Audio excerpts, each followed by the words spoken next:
waxaa maanta lagu qabtay dowladda hoose ee degmada Garadaga maalinta loo aasteeyay dhiraynta Somaliland waxaana madashaasi ka soo qayb galay isduwaha wasaaradda deegaanka iyo dhirta iyo daaqa ee heer degmo Cabdi Colaad Jaamac iyo maayirka degmada Garadaga Faarax Aadan Ciise iyo xogayaha fulinta dowladda hoose Cabdiraxmaan Jaamac Ducaale iyo waliba shacab weyne tiro badan oo ka faa'iideysanaya dhir beeristan waxaana ugu horeyn halkaasi ka hadlay isduwaha wasaaradda deegaanka iyo dhirta iyo daaqa ee heer degmo Cabdi Colaad Jaamac oo faahfaahin dheeraad ah halkaasi ka siiyay shacab weynaha reer Garadaga uguna baaqay inay ka faa'iideystaan maalinta dhir beerista Somaliland dhankooda ayana waxa ka hadlay maayirka degmada Garadaga iyo xogayaha fulinta dowladda hoose ee degmadaasi Cabdiraxmaan Jaamac Ducaale waxaana kamid ah hadaladoodii dadku waxaan leenahay qof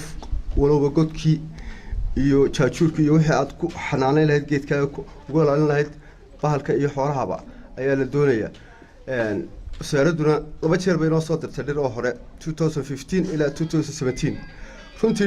dhirtii ay noo soo dirtay boqolkiiba marka la qiyaaso adu boqolkiiba 40 wuu baxay inkastoo labada Australia ee suuqa laamiga ugu weyn magaalada dhirtii horena cagaftii iyo ay baabiisay gooshay dhir dambana aan wali ku beeran ma aha in mar walba sugno dhir la inoo keeno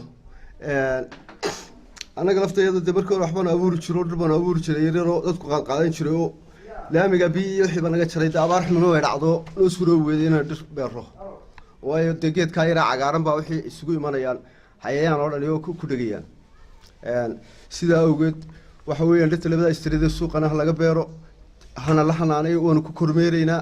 wixii dhirta xanuun ay ku arkaan nala soo socodsiinay dhawaato ay ku arkaan qofka geedka beertay dhirtaas qarash badan iyo tacab badan iyo fikir badan baa ku soo baxay ilaa Hargeysa dabada laga soo waday markii hore ilaa Berbera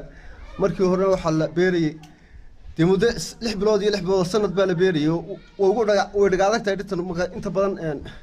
xagga siirka marka aanu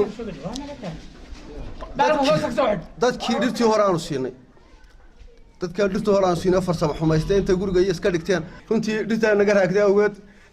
muddo dibadhac yar baan ugu yimi xafladda marka waxaan soo gaarnay dhirta xalayto duruufo sida awgeed kaliftay inaan maanta markaa dhirtii aanu qabano oo maanta aanu dhirtii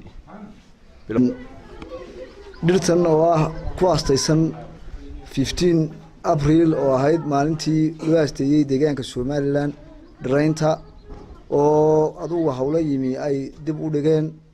waxaan maanta aanu kaayaga maamulahaan aanu kala hawlgalaynaa maamulaha deegaanka ee degmada Garadaga qaabkii dhiraynta iyo qaabkii loo dhiraynayay ayaanu anaguna aanu tafaaxaydanahay kulana hawlanahay kagalana hawlgalaynaa sidaas ayaa anagana naga go'aana nagana hawlgala deegaanka loo aasteeyay 15 Abriil sanad kasta